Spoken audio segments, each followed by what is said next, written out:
Hey, j'espère que vous allez bien. Alors aujourd'hui c'est story time. Alors je vais vous raconter une période où j'étais pas très heureuse, pas bien et j'étais même triste pour être honnête. Du coup je m'étais confiée à une personne qui a toujours su me donner de bons conseils.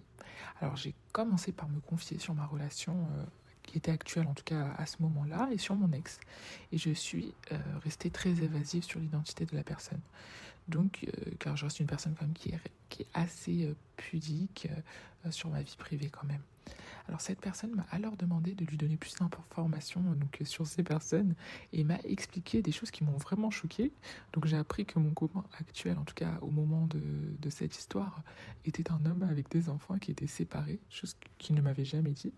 Et j'avais également appris qu'il était marié à plusieurs reprises, alors qu'il m'avait dit qu'il n'était jamais marié, qu'il n'était jamais, qu'il n'a jamais eu d'enfant. Et j'ai aussi appris que mon ex, avec qui j'étais restée pratiquement un an, était marié et avait un enfant, et pendant qu'il me fréquentait. Et le meilleur aussi, c'est que pendant qu'on était donc ensemble, sa femme était enceinte. Donc, chose que j'étais vraiment choquée, comme vous pouvez imaginer facilement.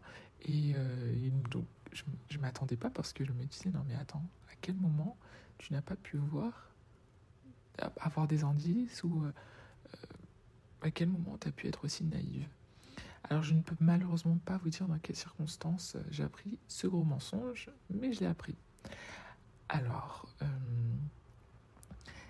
donc voilà, pour vous situer donc le contexte, donc ces deux personnes me disaient donc que ils ont jamais été mariés, que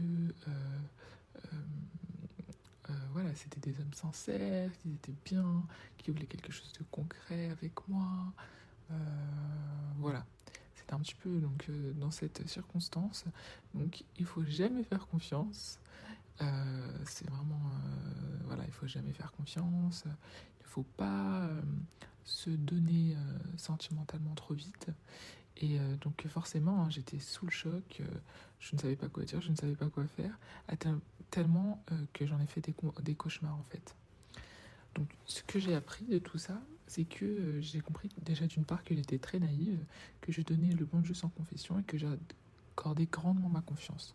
J'ai également compris que ce n'est pas parce que tu es une bonne personne avec les gens que les gens vont nécessairement te le rendre et que même si j'ai pas envie de me protéger totalement, il faut quand même assurer ses arrières et ne pas avaler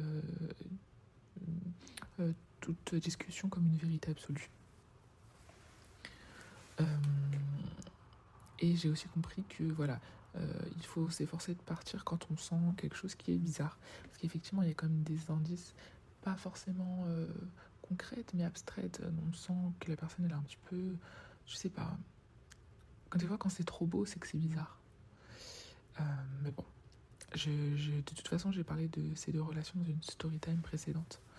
Alors, ce que j'aimerais transmettre, en tout cas comme message, c'est qu'il ne faut pas être naïf, vraiment. Faut pas croire. Il faut, il faut quand même rester lucide, hein. Et voilà, donc c'est une story time qui est assez courte, mais je pense que peut-être que je vais commencer à faire des story time plus courtes, de peut-être 4-5 minutes, pour que ce soit plus efficace, plus rigolo, peut-être plus comment, plus attractif, et puis voilà. Écoutez, je vous fais de gros bisous et puis moi voilà, je suis guérie de cette situation. J'en parle avec bon, je vais pas en rigoler non plus, mais ça me fait toujours un petit truc, mais voilà, je suis, on va dire, largement passée à autre chose. Et voilà, n'hésitez pas à me raconter si vous avez des histoires un petit peu comme ça aussi. C'est vrai que apprendre deux fois le jour même que son copain actuel et que son ex nous mentait, ça fait quand même un peu bizarre. Bon, très belle journée, bisous bisous.